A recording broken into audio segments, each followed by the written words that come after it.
Hey everybody, welcome to another episode of The Exercise Mechanic. You've got questions, we've got answers. Today is a Q&A edition. Unfortunately, Brett couldn't make it this evening, but fortunately, I'm joined by one of my favorite people, Ryan Taylor. My friend, how you doing today?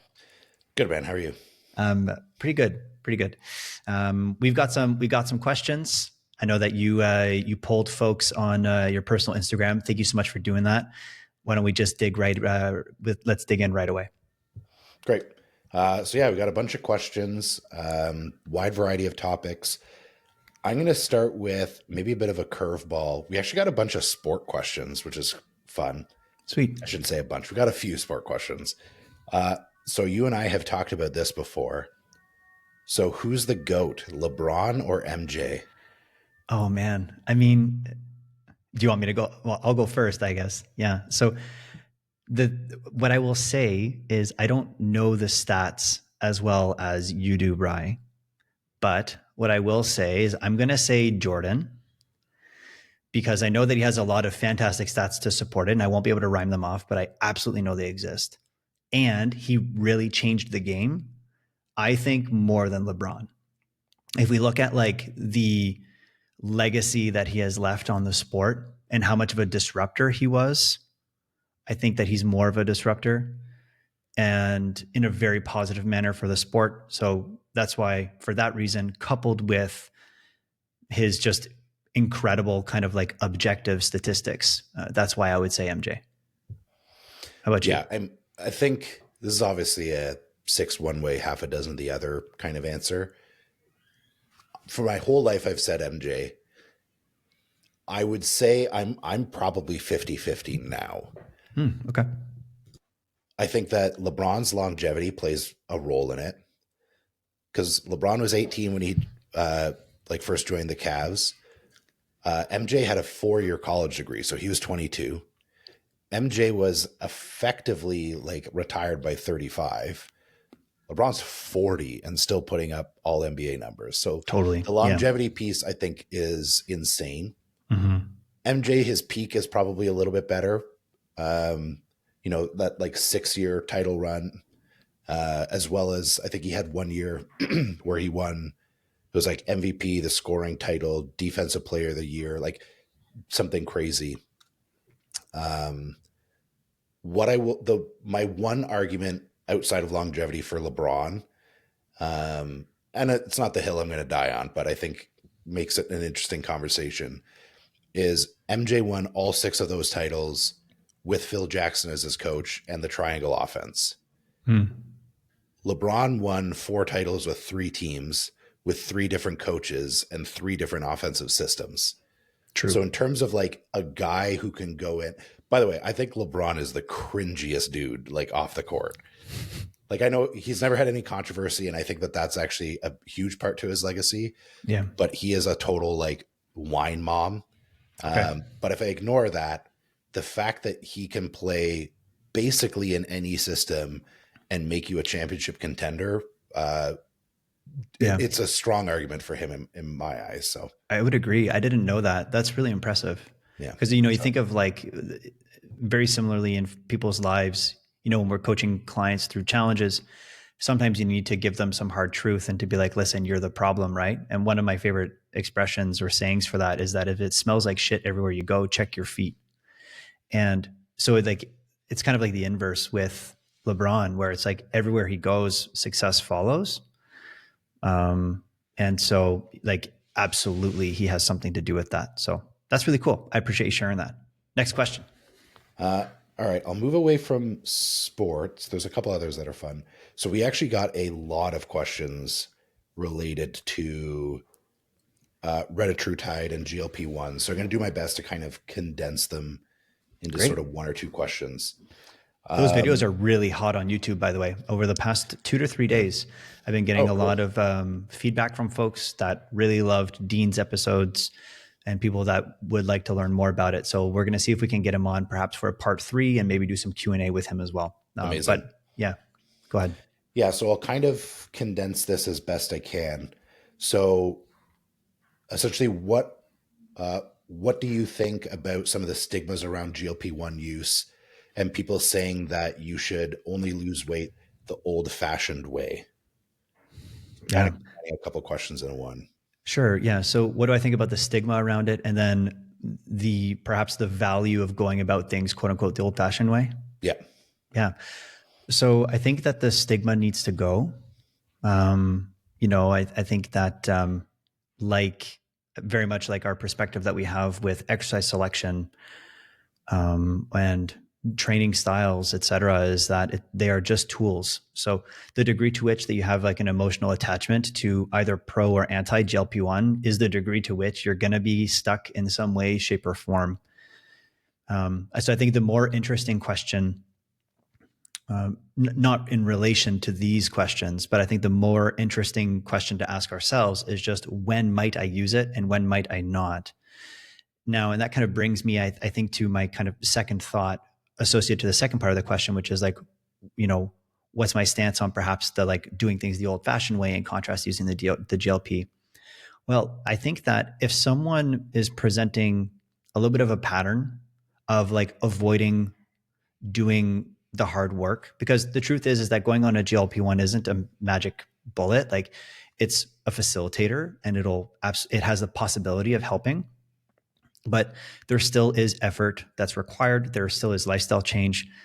There's intention that's required. There's energy. Like, you have to do the work regardless of if you're on a GLP-1 or not. And so if people are presenting patterns of avoiding doing the work in various categories, then I would really triple down on being like, kind of giving them perhaps the tough love that I think they need to really encourage them to lean into the hard stuff, to develop the skills as a means of, driving weight loss in the case of like how most people use a GLP-1. Yeah, I think that would be my answer. I'm not sure if I missed anything, but those are my initial thoughts. How about you, man? Yeah, I unsurprisingly share a lot of the same sentiments. I'm It's gonna have almost kind like of a we're two. aligned on stuff. Yeah, It's weird. I'll have kind of a two-part answer because there's another question in here that is similar but a little bit more context specific. So I'll answer this initially from the perspective of like general pop, like Gen Pop.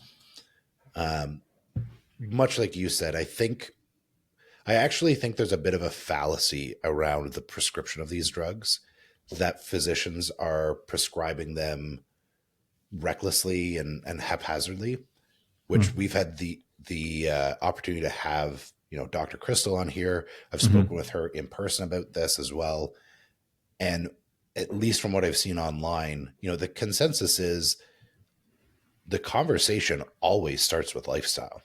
Yeah. And even if there's some kind of medical intervention, like pharmaceutical intervention, it's not done in lieu of lifestyle change. It's done uh, like concurrently with lifestyle change, Yeah. because we still know that those are the things that lead to the greatest degree of like health change, like health outcomes. Mm-hmm. So I always think of GLP-1 medications as being like analogous to ADHD medications, Yeah. uh, especially because we know, in particular when it comes to like food noise and food drive and all of that, it is psychologically driven, Mm-hmm. in the same way that somebody who, if they have ADHD, could raw dog life without medication if they wanted to, like they still have to operate within the confines of society, right? Like, if they've got a job, like an office job that they go to, if they've got bills to pay, whatever it happens to be, having ADHD, whether you like it or not, isn't an excuse to not operate within those bounds. Mm-hmm. So having some ADHD medication that allows you to manage those symptoms or calm your mind down, whatever it happens to be, just lets you tackle life a lot easier. I Yeah. think of it the same way as with like GLP-1 medications. I think the other thing that is, people think that people are using these like Advil, and they Yeah. don't have, I think it's, people sometimes struggle to be empathetic and to perspective shift. If you haven't seen somebody, or if you yourself aren't somebody who is consumed by Yeah. thoughts of food all the time, then you just think people are being lazy, because you think, well, I just don't eat when I don't, Yeah. when I It's easy shouldn't, for right? me. So, John over there can Yeah. do it, like whatever. Yeah. Pull up your socks, right? So I think the reality is there are many people who struggle with food drive, etc., in a way that negatively impacts not just their weight and their physical health, but their mental health and just life. And to your point, they struggle with it to a degree that folks that don't have it can't relate to. And like that for me was a really big lesson, and I know you shared this moment with Shannon that you had like I don't know, maybe like a year or so ago when she was talking about food noise and like needing to like actively restrain herself to not stop to buy a bag of Skittles or whatever on the way home. And you were like, fucking hell, I had no idea. That's just the thing. Like, you touched on the piece of empathy of just being like, listen, if people are struggling and they have put in the work in the past and just failed over and over again, like, why not give them some help? Because we do so with other difficulties, So, yeah, it's just unfortunate that weight loss has such a big stigma around it. Yeah, and then I'll answer. There's another question. Like I said, it's tangential to this one. Sure. But essentially, I've lost it in the thing here. But essentially, looking at competitors using GLP-1 medications during prep. Because there is this notion around like prep is supposed to be hard. It's supposed to be hard, yeah. And I saw this recently. I made I hate saying like a react post to it because I was very tame. There was a post I saw very recently from a coach who is a great coach from all I can see, has a ton of competitors, great business, clients do very well. So this isn't a knock on this guy by any means. So he actually had a post talking about retatrutide, which obviously I've used. We've talked about on here a bunch of times. And I would say 99% of it I agreed with. And it was just, this is what it does. These are some applications for it. Amazing. And his own opinion was to not use it during a contest prep because contest prep is supposed to be hard. And I struggle with that concept because it's completely an emotional opinion. Contest prep is not supposed to be hard. In the same way that there's sort of this old adage where it's like, there's no bodybuilding trophy for who bench pressed the most. There's no bodybuilding trophy for who did the most amount of cardio. There's just a trophy for if you look the best on stage. That's it. That's all that matters. Yeah. So whether you suffered more or less is irrelevant. Yeah. Now, suffering in some capacity is often a byproduct of a contest prep. And I would say in most cases, look, if you're doing the things you need to get down to these like exotic body fat levels, yeah, it's probably going to be uncomfortable for periods of time. I lean towards, especially I'll say obviously within the context of enhanced bodybuilding, which is where you might use something like retatrutide or tirzepatide, whatever. You're already accepting the fact that you're going to have some kind of drug use during your contest prep. People are willing to use drugs like clenbuterol, like, thyroid medication, etc. Yeah. In which it's such a weird double standard, isn't exactly. it? Yeah. So yeah, that's true. And like things like clenbuterol or like trenbolone, if you're like a male competitor, like these things carry a risk to them. Yeah. In my eyes, so you've got a medication that physicians are comfortable enough prescribing to the general population because they think it's safe enough. So you can reduce your risk profile tremendously while still losing body fat, which is the whole point during contest prep, and potentially easing the psychological burden, which not only makes the experience more pleasant, we also know that if you can reduce the amount of stress during a contest prep, it probably yields a better look in the end, right? So yeah. I'm very pro if you have the access to them, etc. Like if you're already going to use things that can have a like pretty significant negative health impact, why not use something that's going to lessen that burden physically, psychologically, etc. So I don't know if you have any additional thoughts on that, but I think you're wrong. I think people should just only do hard things and make things as hard as possible. No, I'm just kidding. I agree with you very much. I don't have anything to add. I think that was really complete. All right, so we got a couple rehabby type questions here. So, Uh-oh. getting elbow pain in the squat, how would you address it? Widen your hands. You So maybe know, let's say like, why would somebody experience elbow pain in the squat? I mean, why would you experience elbow pain in the squat? I mean, especially usually it's low bar more so than a high bar. Yeah. And it's because you're putting hundreds of pounds in a really deep, like elbow flexed position, and your body's telling you to like, please stop, you know?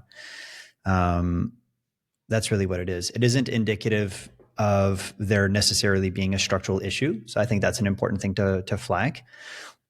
Important thing to note with pain is that generally it's future oriented, meaning the body will tell you, hey, let's say Ryan, if you're doing a low bar, which we know you had a dream the other day that you were low bar squatting. It hasn't happened in a long time. But yeah, so let's say you're doing a low bar squat. You have 400, 500 pounds on your back, and a lot of that load is supported on your, of course, on your upper back, but also by the elbow and the wrists. Your body will start to flag it to be like, hey, please stop, because if you keep going, like this is no bueno. It tends to be very future oriented. I believe the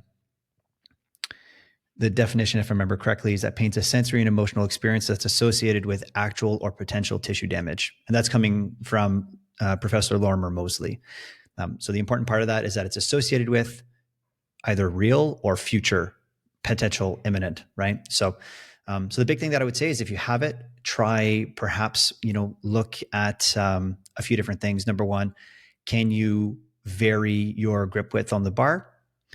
So that way you're just not consistently loading the body in the same position all the time. Generally speaking, variety helps with total tolerance.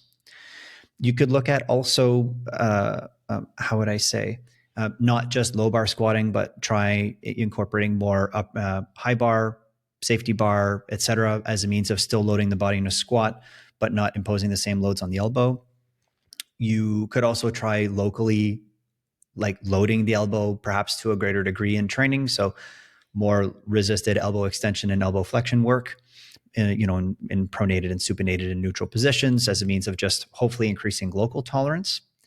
And then other thoughts would be look at your total training load. What's been your rate of progression? If your rate of progression has been like a hockey stick type of thing, then maybe you're just doing too much too fast. Look at your systemic stressors. Like how's your sleep? What's going on between your two ears, etc. All of those things can impact the sensitivity of the body. Ryan, what do you have to add? Man, not much else. I think, that's a bit of a softball lob question for you. I was gonna, I was gonna add, um, as you had kind of mentioned, using specialty bars Yeah. if required. Obviously within the sport of powerlifting, I'm assuming this person powerlifts. Mm-hmm. You have to squat, like it is Yeah. one of the three movements of the sport. I'm somebody who I actually dealt with a ton of elbow pain when I was powerlifting. And then I moved away from normal barbell squatting almost entirely the last few years that I powerlifted, and still got stronger in the squat. I remember. Yeah, you were like only using Safety safety squat squat bars. bar, Yep. except for right before comp, where you would just kind of grit your teeth and Yeah, practice your squat with the barbell in the back for the sake of the competition. Yeah, I exactly. remember. Um, the other thing I would add, so this is less of a, what can we do to manage this? But maybe just a little Cole's notes or an asterisk. If you're a powerlifting coach, I think this is one of the things, because it's not uncommon to see elbow pain in the squat in powerlifting. Mm-hmm. I think this is something where having an understanding of the like a lived experience as a powerlifter really matters, because I have seen people do a program where, if you've got a 150-pound client who's squatting 200 pounds, this might not be an issue. But if you've got a large individual that you're coaching, if they've got a 600 pound squat, a 400-pound bench, something like that, understanding that like the volume load that they can tolerate is just much different. and like maybe you can't bench press the day after you squat. Like your elbows might just be a mess from that Right. much, as you said, like that much loaded elbow flexion. Mm-hmm. You might need an extra day. So I think there's some coaching and programming implications around working with individuals who might experience that kind of stuff. Because I think that the risk of that occurring increases just the larger and the stronger the individual is. I kind of almost think it's I would agree. unavoidable. Yeah, I would agree. Actually, that brings me to the final thing I was going to say is to also just normalize that, like, that might happen. Like, by adopting this technique, we're making some trades, right? You might be able to load your body a little bit more. You might be able to move perhaps more total load, but here's where the load's going. Might be a little bit uncomfortable on your elbows. Your elbows won't explode, but we are going to want to make sure that we kind of honor them, and take that into account. Take how it stresses the elbows into account. Excuse me, when it comes to how we structure the rest of the program. So I'm happy you mentioned that as well. That's really good. All right, so we've got two questions. I'll kind of ask them both here. So, question one is fascia really the cause of people's tightness? And then two, how important is fascia health in muscle growth and performance? Oh boy. Okay. So the first is fascia. How important is fascia when it comes to Like tightness? tightness. Yeah. Yeah. So, I mean, it's kind of, man, how do I put this? Yes and no. So, yes, it's relevant because restrictions that you experience in, as you move in space undoubtedly manipulate fascia. Movement can't occur without fascial tissue moving and sliding and gliding and all those types of things. Um, so, yeah. So if someone has mobility restrictions, that if they are tissue driven, it's likely going to be driven by the myofascial tissue, and that's an important distinction. That, like, it's important to call this stuff myofascia and not just fascia, because the truth is you ask any fascia specialist, like, fascia is continuous with muscle tissue and everything else on the rest of the body. The notion of being able to isolate it is really flawed, because the value of fascia has to do with its interdependence and how pervasive it is. So sure, like, it's possible that, like, restrictions or in limit in flexibility or mobility, excuse me, are affected by myofascia, but it's not fascia in a vacuum, because fascia and muscle, et cetera, are all continuous. In addition to that, what I would say is that if you put someone under general anesthetic, generally speaking, all tightness goes away. So it's not so much that there's going to be structural changes in myofascial tissue, but rather that tightness is orchestrated. It has to do with the current settings of the body, meaning, if you've been sitting a long time, your body's being primed for sitting. If you've been running a long time, your body's primed for the amount of hip excursion that's required for that sport. And if you try to go outside of it, like, if you do a road trip for 5 hours, you stand up out of the car and you're like, fucking hell, your hips feel stiff. Yeah, because you're adapting to sitting. And then you slowly start walking, your body adapts to walking, and then the tightness goes away. So tightness in many cases is orchestrated by the body. This is why, for instance, fascial stretch therapy, which is a really great therapy at increasing range of motion, doesn't work if you're not in a parasympathetic state. Like, if you try to do FST in a war zone, it doesn't matter how skilled the practitioner is, it's not going to fucking work. So it has to do with, like, these therapies, how they downregulate the system, how they create safety, how you can, get someone on the table, for instance, in the case of FST, and do some graded exposure and really, like, low level stuff to explore joint positions that perhaps the body is sensitive to the body, and then thus nothing catastrophic happens, and then you gain new ranges potentially. So it does have implications with flexibility. of course, because fascia is manipulated when you move, but I don't think it's the culprit because, I mean, it doesn't work in isolation, number one, and then it's all controlled by your nervous system anyways. Did I miss anything on that part, Ride? Would you want to add anything? No, I think that was thorough. Sweet. What And was then the second part? I apologize. The second question was, how important is fascia health in muscle growth and performance? I think it's irrelevant. That's how I feel too. Um, I would say outside of if it is limiting your ability to perform the movements of your sport or your workout. But I think like it's you had kind of mentioned before. Yeah, like but I think it's irrelevant in the sense that like, you know, the notion of just working on fascial health.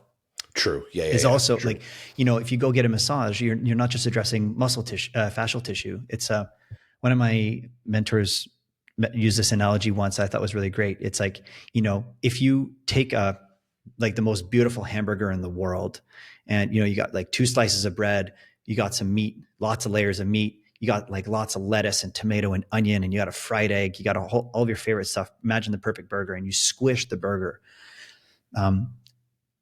Saying that, let's say massage or FST or any of these other really useful therapies only manipulate fascia is like saying that when you squish the hamburger that you're only affecting the lettuce or that you're only affecting the tomato. You're just not. The system is fundamentally interdependent and redundant, which is a great thing. It's one of the things that drives our resilience. So the notion that you can even work on fascial health is, I think, is flawed. Yep, that's a great answer. It's a good question. We haven't had any fascia stuff on the show at all yet, so I'm happy that came up. Yeah, I'm honestly really happy that these aren't all just bodybuilding questions. Me too. Sometimes I'm like, Ryan, please answer. How do you manage your training and nutrition during periods of poor mental health? Ooh. I can think of an answer right away. Yeah. So, and I'll say as well, you know, for the sake of transparency, not that I'm terribly private about this or secretive about it. Like I've had issues with depression pretty much most of my adult life. What I would say first and foremost is the power of structure and routine. So even like recently, like I've kind of had a bit of a lull. And because I do so many things so routine, I actually, funny enough, spoke about this with the therapist that I'm seeing, and we both agreed how useful bodybuilding and the behaviors like related to be successful at bodybuilding are for dealing with mental health. Because so many people struggle with like, they don't exercise, they don't sleep well. Like those are already things that are going to help with your mental health. So if you're already doing them, you're checking off some of the major boxes already. But there's a reason why people struggle with things like, you know, like almost like a telltale sign of people who are struggling with depression in particular is like things like brushing their teeth or showering or doing the dishes become these incredibly challenging tasks. In the same way that if those things are routine and you just like always do it before bed, you always do whatever. I think if you can do the same thing where it's like, I always have this meal after I have my coffee. I always go to the gym at this time. And even if you don't want to go, the act of just doing that and staying within the routine that you've created, to me, I think does a lot of it. I think that there are probably some mindful practices that you could apply as well. And I think those probably vary a heck of a lot more. But if I could think of one answer that I think applies across the board, I think it is the power of routine and structure. Yeah, I love that. Initially when you asked this question, 2 things came to mind. First is, how would I put that? I guess I just don't want to lose my train of thought. The first would be, does training add or take? And then the second would be perhaps to monitor training performance and your recovery. So we'll start with the first. The way that I would answer this, because I've noticed some folks who, when they're in like a pit, training is cathartic and they're pushing hard, and it's like it's an opportunity to express rage or sadness, and it's net therapeutic for them. So for them, I mean, it seems like it's helping them. So I would say, have at it, you know? And, but there are other folks, and I honestly fall into this camp where like, you know, if I'm going through a really hard time, like, I don't find that that hard exercise helps. I find that some does, but going really hard in the paint doesn't. There's a certain point where it goes from being productive to then it just like beats me down, and so I need to kind of stay in my sweet spot when it comes to dosage.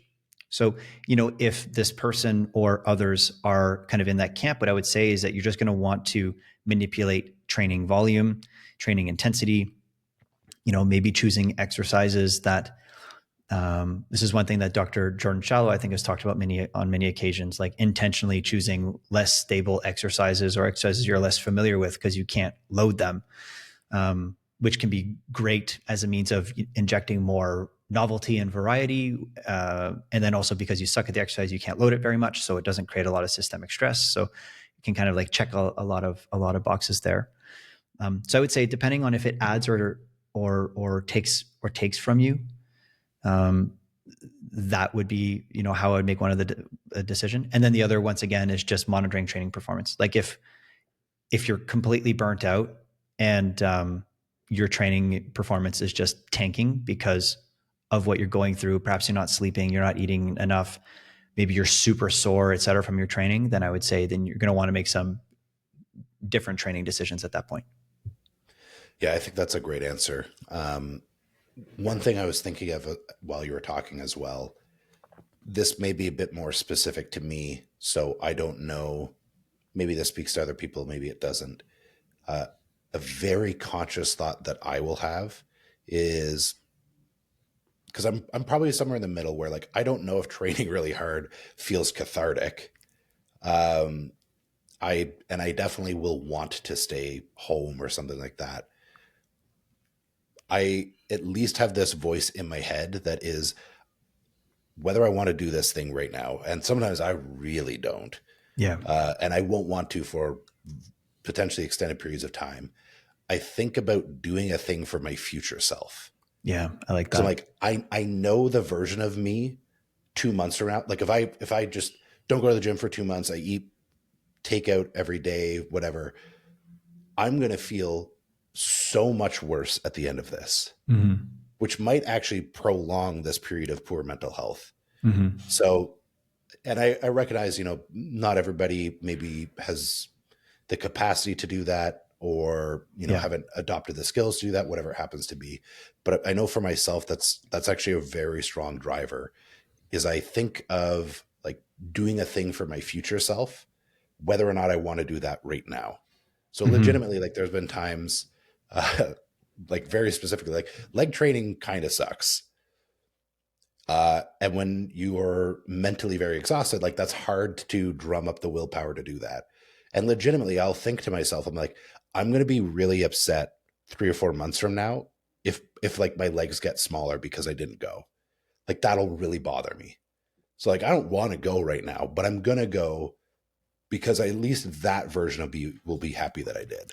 And this future-oriented thing that you're talking about, does it also apply even within the context of a day? So let's say, like, not just 3 months from now, but like right before, you're like, fuck my life, I don't want to go, I'm tired, I'm sad, I'm not motivated, etc. You push through, you train. Do you also have like that kind of like this positive response after? Like, is it future-oriented but short-term? Yeah, okay. Yeah, me too, man. Me too.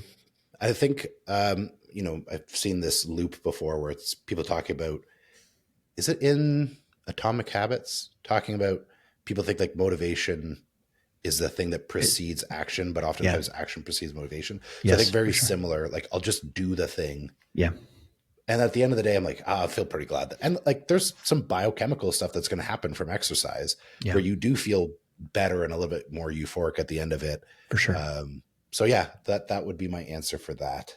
I agree. I just want to say I really, really, really agree with that. I'm happy you brought that up.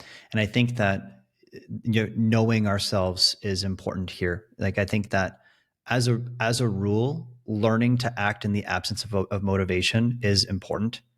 And if you're, going through a hard time and you've tried that in the past and it hasn't worked well for you because maybe you went too far, then that's like where perhaps you would reel it in. But yeah, man, I very much agree with what you said. And I've lived that myself as well. Good question. All right, I'll follow this up with a way less serious one. Sure. So fuck, marry, kill, pick your own exercises. Pick your own. Ooh. I feel like, so that's too general. We would have to kind of pick perhaps a body part. So which one do we go with? Ooh, I don't know. I think I could pick whole body. Really? Yeah. Okay. So marry. So we're going whole body here. I'll do it. Whole body. So, I guess it's fuck first. I knew what marry was right away. So actually, I'll do this in reverse order because I know them immediately. Kill, conventional deadlift. Fuck them. Hate them. Marry, either a leg press or a split squat. I'm between the two. Fuck. Probably. I'm probably fucking a pec fly. Because there's something about just like a juicy chest pump. Like, I know it's not going to last. This is a highlight for sure of this podcast episode for sure. Yeah. Like, I know it's not going to last. It's not something that's really going to like go anywhere. It's not the real meat and potatoes. But it feels boy, good. does it feel good. Yeah. Yeah. That's so funny. All right. So I like that. I like this order. So I'll go kill first. Okay. So for me, barbell back squatting has always felt horrible for me. Not a fan. So kill would be barbell back squatting, high or low, with or without squat shoes. I just really dislike them. Marry. I'm going to go marry next. I'm going to say barbell, clean and jerk. Not from a bodybuilding perspective, but just through the lens of like, I've got one exercise to do to challenge my body kind of like holistically. I find that like a clean and jerk is something that requires like pretty good timing. So if we're thinking about like power production, coordination, lower body strength, upper body strength, I think the clean and jerk checks a lot of boxes. I think it's an exercise that would be like a logical choice, for a long-term relationship. So I can't even front rack. So yeah, that's my front rack position. Yeah. It looks like you're waving at, I don't know, a child on the floor or something, and then so fuck then. So this is the exercise that just feels great, but non-committal. I don't know, man. I feel like, what would I go with? The pec fly was a really great answer. I'm going to go with a Zottman curl. Man, I haven't done those in because you can't pronate your radial ulnar joint. That's why. True. Yeah. So fuck is Zottman curl, marry barbell clean and jerk, kill high bar back squatting, or any barbell back squat. That was a fun question. That's fun. Okay. How many more do we have? Curious. We got a bunch. We won't get through all of them. Amazing.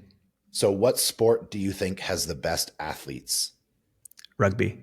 I was going to say either rugby or football. Yeah. For me, it's rugby. I lean towards because I think every player on the field has to have that skill set. Yeah, 100%. And if we're thinking of like max strength, speed, endurance, I think rugby players are in a league of their own, personally. Yeah, I would lean towards that. Yeah. Although I will share this, not that I think that they are the best athletes. I remember seeing a YouTube video probably close to a decade ago now. I couldn't even tell you the name of these guys, but it was when like HRV was becoming really like a prevalent talking point. It's kind of died off since then, but Mm-hmm. these guys used HRV data pretty significantly when coaching their athletes. I think a lot of the clientele they worked with were actually like first responders and stuff. But they had said of all of these, you know, hundreds of athletes that they had worked with, thousands of athletes, whatever, the athletes that had by far the largest HRV were professional ultimate frisbee players, and it wasn't even close. Hmm. It was like them, a massive gap, and everybody else. Wow. Okay. Which, if people don't know, like if you ever watch pro, like just high level ultimate frisbee, you are sprinting for Ever. an hour to 90 minutes. And it's unlike a sport like football or soccer, for example, where they're on a huge field as well. Like if you watch soccer players who are kind of away from the action, they're just walking. The thing in ultimate is the way that offenses are designed.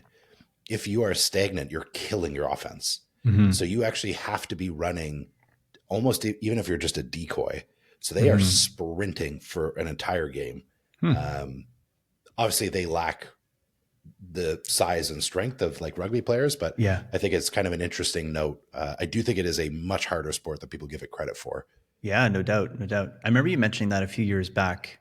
I would be actually really curious to watch a high level, like maybe I'll see if I can find one on YouTube just to kind of get an idea of Dude, they're what that amazing. looks like. The one thing I will say just before we move on to the next one, another category of athlete that I've worked here in Geneva that they have consistently blown my mind are cyclists. I like bodybuilders are really great at suffering. Don't get me like honestly, I think you guys are psychotic. And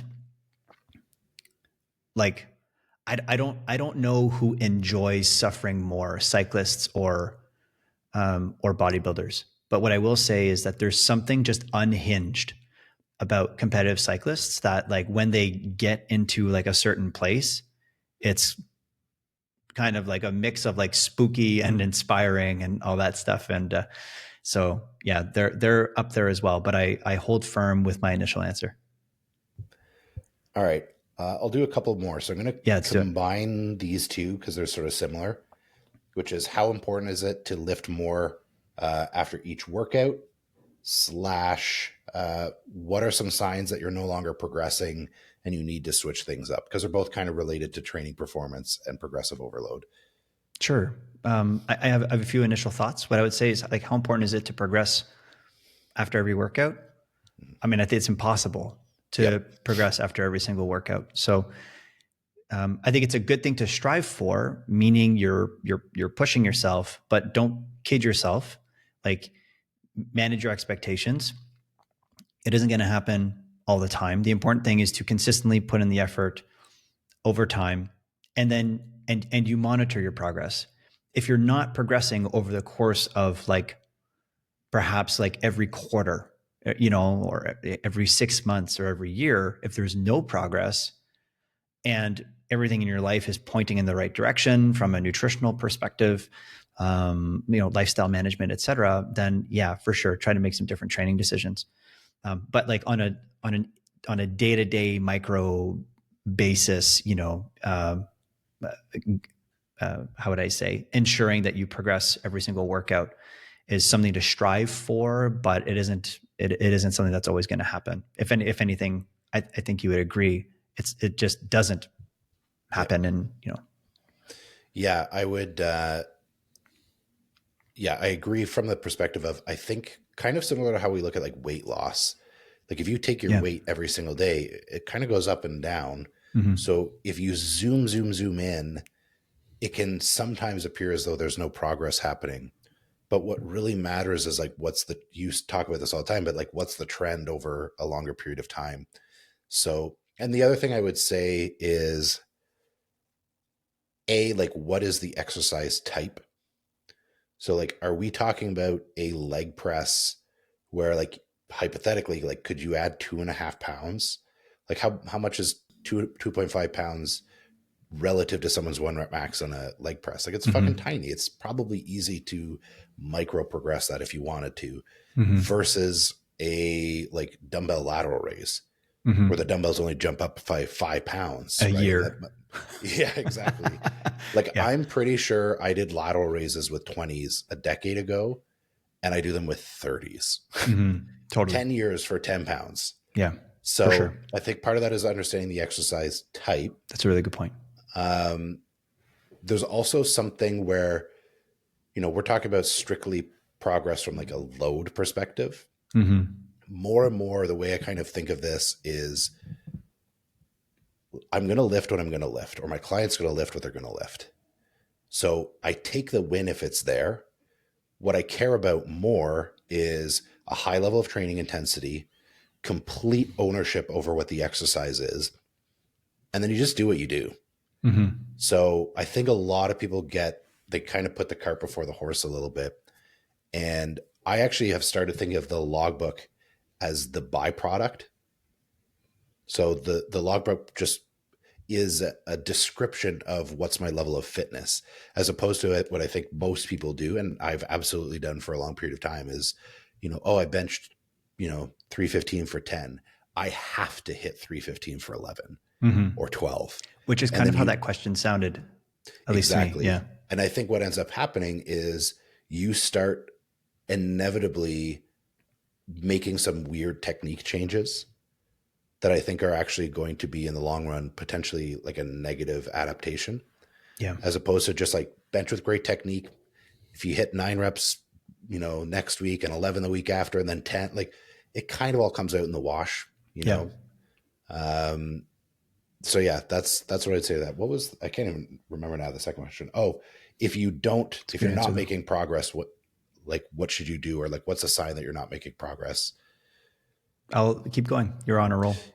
Yeah, I will say like this is within the context of, I'll just say like weightlifting in general.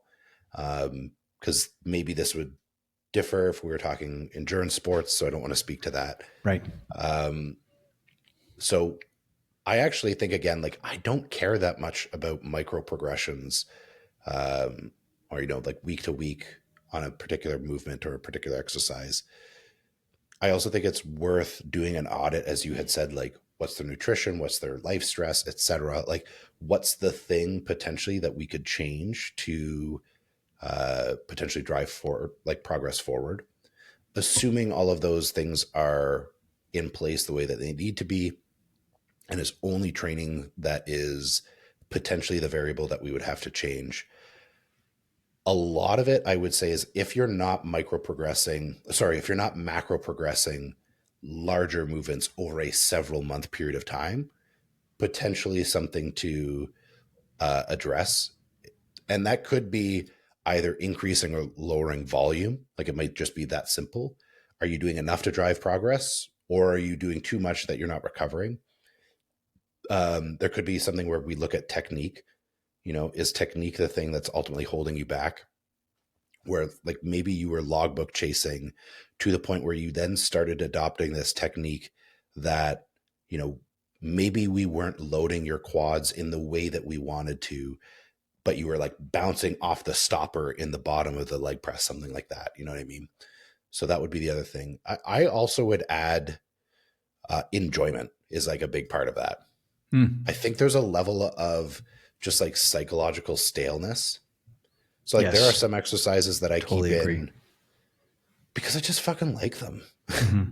And like they check boxes where, and maybe this is another thing to add, like I really like hack squats, but if I run them for a long period of time, like I just start getting some funky patella tendon stuff. Okay. And that ends up being something I just can't progress for that long for that reason. For me, like a leg press has been great. I've had comments that like apparently the only thing for a period of time I ever posted on Instagram was my leg press videos. But like my lower back doesn't hurt, my hips don't hurt, my knees don't hurt. I Yeah. really enjoy them. It blows my quads up. It checks all the If boxes you for you. checks Yeah. all the boxes. If you looked at the logbook, it kind of looks all over the place because I've sort of reset my technique a couple of times. That doesn't stress me out at all. Yeah.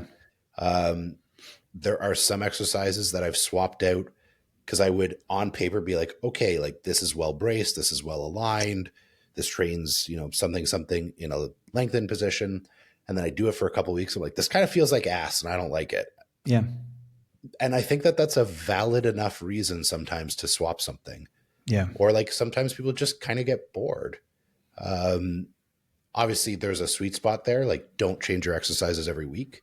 Yeah. But if you've run an exercise for 3 or 4 months and you're just kind of getting bored with it, I think that that's worth, swapping for an analog exercise. And I think that's a totally valid reason to, because even just the novelty of uh, that might encourage you to work harder on it. Yeah. But I change things way less than I used to, both with Yeah. myself and clients. And I care way less about logbooking than I used to. Yeah. Yeah. I think I have maybe just really good answer, by the way. I think I have just a few follow-up questions or thoughts. If I remember correctly, the question was worded basically, how do you know if you're making progress or not, or something along those lines? Yeah. So, I mean, you have to measure it, So, like, that's my first thought. So, how do you know if you're making progress? Well, I mean, what do you want? Are you looking for, let's say, in the context of hypertrophy, or within the context of body composition change? Are you targeting fat loss? Or are you targeting muscle gain? Or are you trying to kind of do both at the same time? Let's say, for the sake of this conversation, that you're aiming for fat loss. Well, you should probably track metrics associated with fat loss, like weight, maybe circumference, or maybe every month if you have access to, like, being able to do a DEXA or something because you just have too much money and you don't know what to do with it. Then great, So, like, tracking that stuff on a regular basis, I think, is, like, really important. This might seem really obvious, but, like, I think, how do you know if you're making progress? Well, first and foremost, what does progress look like for you? I think that's really important, and tracking that on a regular basis. And then what you're looking to do is you want to change the inputs as a means of getting the output that you want, because it's possible, like in the case of, if we look at your logbook, Rye, for leg press, you said the data is all over the place. Changed your technique a bunch. But if you were to look at the logbook, you'd be like, well, this isn't working. But it is working. Like, you look at, like, quadriceps mass has gone through the roof. And even though the logbook itself is not seemingly not progressing, but there's a whole bunch of variables that can't be included in the logbook, like changes in skill that allow you to strategically make each rep more challenging. So each rep is more stimulative at the same load. Like, you can't put that in a logbook. And I'm bringing this up because the goal isn't the logbook. The goal is big quads, or the goal is fat loss. And so the logbook just becomes a data point that you can use to kind of inform your decision making. The scale just becomes a metric of a series of data points. Same thing with circumference, et cetera. So think about what you want, like, know what you want, measure metrics that are associated to that goal, and then change the inputs until things are moving in the right direction.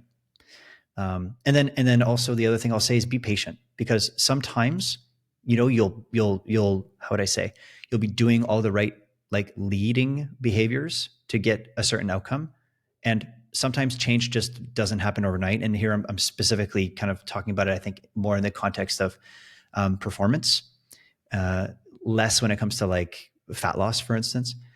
In my world, which is currently the world of, like, endurance sport, you could be, like, hitting the pavement, literally putting in hours of training, and not feel like you're progressing at all. And then you seemingly get way fitter overnight. That does happen, So, zooming out far enough to give your body the opportunity to kind of have those moments where, water goes from just being warm to boiling, all of those changes in temperature from cool to boiling mattered, not just the last one, right? So you need to sometimes give time for things to accumulate. Those would be my follow-up thoughts. Do you have anything else you want to add before we move on to the next one? No, that's a great analogy. Why don't we, for some of the last ones, if you could target 5, and let's rapid fire them really, really, really quick. And then that's where we'll wrap up for today. Well, there was one that I added because you shared a story beforehand that I wanted you to share. Sure. Oh boy, rapid fire. A lot of these are not rapid fire, so I'm doing a poor job. It's all good. All right, what's your view on meal timing? I will say that it matters less the more that you deviate from the norm. So what I would say is if you eat one meal a day and you eat two, the amount of change that that's going to have is probably quite significant. When you go from 2 to 3, 3 to 4, 4 to 5, each subsequent meal probably has less of an overall effect on like health and performance, etc. And I would also say, so if we're talking about like number of meals, and then if we're talking about meal timing from the perspective of, your first meal of the day, meal before bed, post workout, etc. A matters way less if you're not a highly advanced athlete. And I think that meal timing matters significantly more when you're in a severe deficit. So I think most people, when they think about meal timing, think about like essentially like carbohydrates around training. Mm-hmm. If you're eating a lot of carbs and you're in a surplus, you're pretty much Matters glycogen less. loaded. Sure. Like it's just very likely not a concern. Mm-hmm. Now, if you are very glycogen depleted because you've been dieting or running a bunch, whatever it happens to be, then meal timing starts to become much more important. But I think when you're talking about the average Joe that lifts 3 days a week and whatnot, 3 meals or 4 meals, not a big deal. If you've got 3 or 4 balanced meals, that's probably good enough. We talk about this a lot in the course. The bullseye is just really big. Yeah, I love that. Really good answers. I have a few follow-up thoughts. Initially, my thought was meal timing for body composition, not that relevant. Agreed. Yes. Meal timing for performance, a little bit more relevant. Also agreed. For instance, if right before you go to the gym, leg day, you eat a big old steak, in contrast to right before leg day, you have cream of rice, I think that can affect training performance for sure. In the context of endurance sport, big old steak before you go and you try to do, 15, 200-meter repeats, you're going to hurl, but if you give yourself like an hour or so before, you give yourself some quick digesting carbohydrate, that's going to be a potentiator of performance. So there is something there. And then the other angle that I would mention where I find it is relevant is with people that have like sensitive guts. There are some folks that, mixing carbohydrates with lipids just like feels yucky for them. And for periods of time, kind of breaking things up into segments can be helpful. Like for instance, I just had a gastro last week. And when I was starting to reintroduce food, I found that like having like slightly more protein dense food with carbohydrates was just not being digested as well because my gut sucked. It was like, really, really like traumatized, to put it succinctly. And so I found that like eating carbohydrates separate from protein, I found that it helped. Was it placebo? I don't know, but I have found that helped for myself and clients. That's all I would add. But I really like your answer, right? Yeah. All right. Hopefully these ones are a little bit quicker. Yeah. Which sport other than your own would you want to do? So I'll say like sports that I haven't done at all, because I'd love to play hockey and stuff again, but it's not going to happen. And I never played rugby, and I thought that would have been cool. Sport that I think might be realistic for me to get into, I'll say like post bodybuilding. I have considered potentially some kind of combat sport. Nice. Never did it. I think it's impossible for me to just not have a competitive outlet. And I will fully admit, I like miss hitting stuff. My whole childhood growing up, you're body checking. So there's something I think really simple and kind of primal about like exerting your will on somebody in a sport that I kind of miss. Yeah, I can relate to the desire of wanting to get into combat sports. That's something I'm going to be prioritizing when in the near future, actually, most likely. But it's not coming from a place of like I'm excited to do it. It's more so that I feel like it's necessary for me. I'm going to go with competitive yodeling. No, not competitive yodeling. Initially, I was like, oh, what would be something really interesting that would be very different to try and get really good at? You know, when you see people do like, I don't know, really like high level, like kite surfing or some shit, something that's just completely outside of my wheelhouse. I don't know. I think that could be fun. What habits outside the gym impact your physique and or health the most? I would say, bar none, sleep. Sleep, 100%. Yeah, Yeah, agreed. like I Next think. question. Next question. Um, okay, I'll use this as the last question. You kind of alluded to it a bit. We talked about it before. Yeah. Could both share this. Moment in sport where you persevered.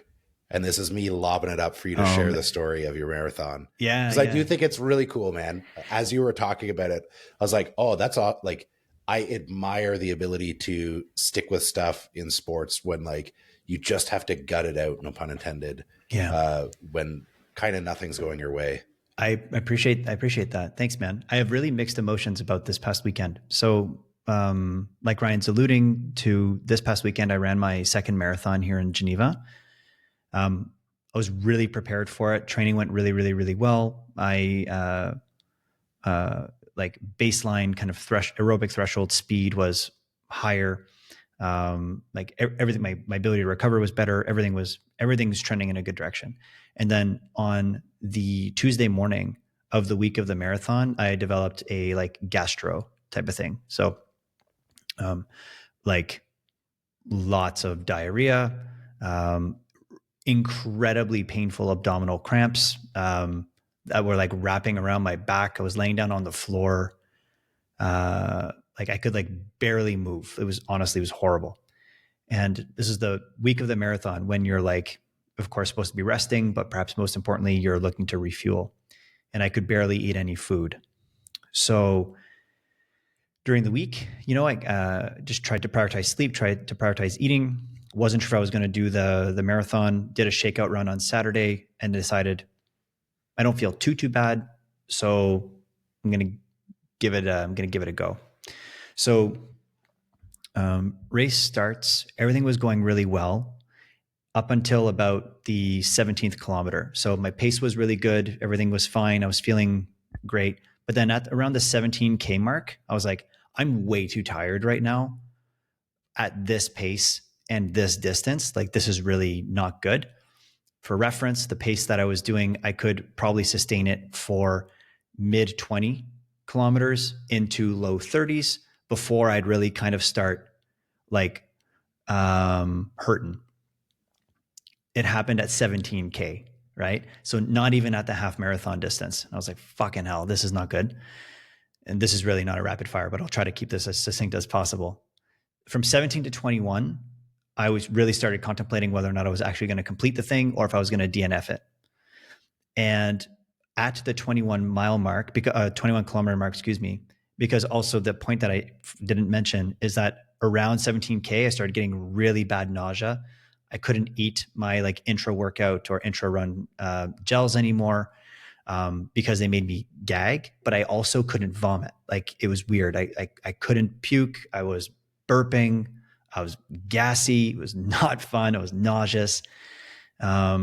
And so I actually pulled over on the side of the road at kilometer 21 with the plan to quit. And I actually started walking backwards, not actually backwards, but I started walking back towards a road to exit.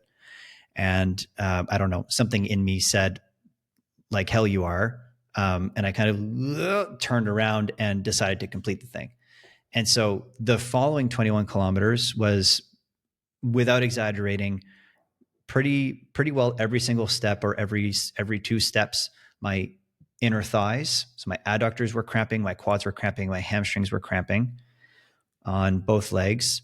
My biceps were cramping, which had never happened before. Like, you know, from holding my forearm at 90 degrees or whatever.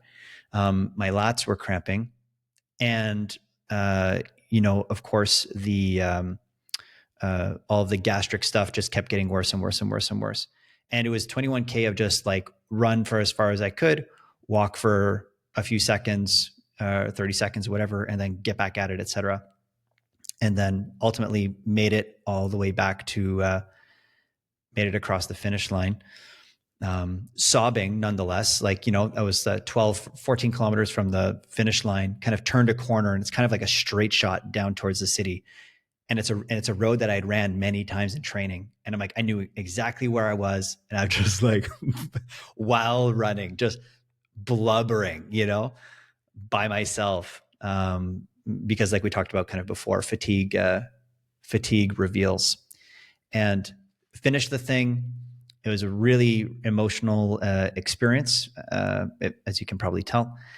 And unfortunately, I'm really not like stoked about my finishing time, because because of the training, I should have broken the 4-hour mark, and I would have been really excited about that. And I was aiming for it.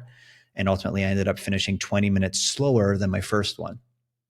But truly, the rating of perceived exertion of this eclipsed the first one, for very, I think, obvious reasons of the gastro, etc. So that's something I'm really proud of, and thank you for teeing me up for that. I also want to add what you had shared, that you also had buddies who Oh yeah, had run the half marathon before, yeah, that then hopped in and joined you in the last third of the race just yeah. for moral support. 100%. So a huge shout out to one of my great friends here in Geneva named Macon, or Maicon, as we say. He had ran the half marathon the morning of, and he saw me on the app. He could see my stats, and he was like, this, he could tell I was hurting. And he joined me at, essentially probably 10K from the finish line. And he ran the whole thing with me in solidarity, just like head down, not judging me for bawling next to him while running to the finish line. It was really, really beautiful experience. I really Yeah, appreciate you that's cool, mentioning man. that. Yeah. Yeah. No, I think that's a wicked story. Yeah. I How don't know about if you? I have What comes up for you? I don't know if I have anything nearly as cinematic sounding as that. There was no background music, by the way. Yeah, Yeah. It was just the just sound of your me stomach sobbing growling. and feet hitting the pavement. The thing that I can think of, so I've mentioned on here and there that I used to compete in powerlifting. Mm-hmm.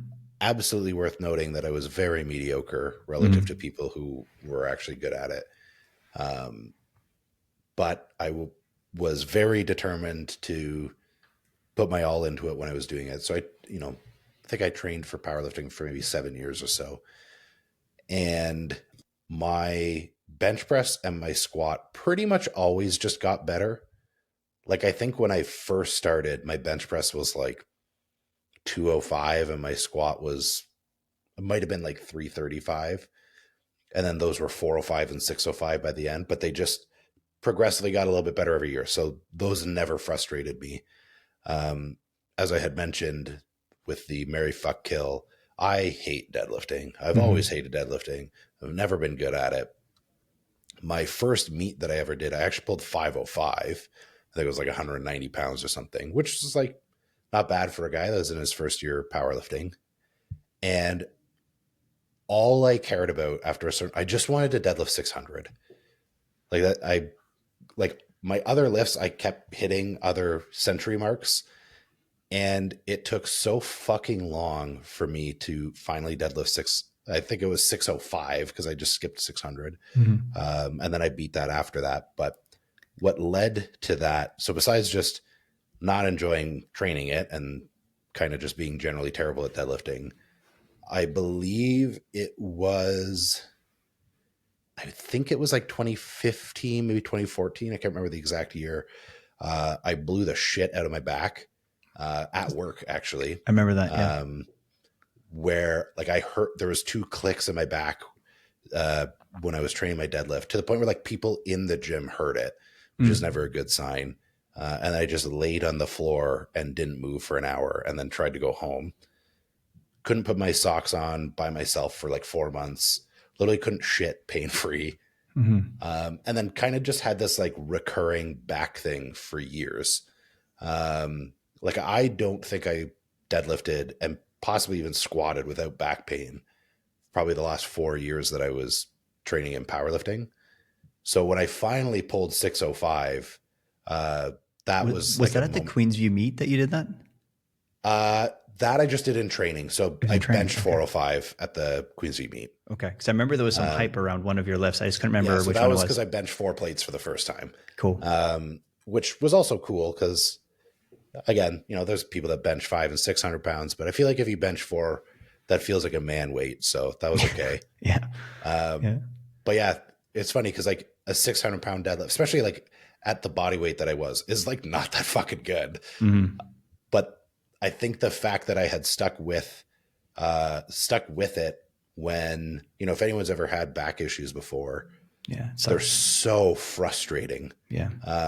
Even now, like I would say I'm 95 to 98% better on most days. Like my back's kind of stiff every once in a while, but that might just be getting older. But even like last year, I threw my back out lifting the hood of my car.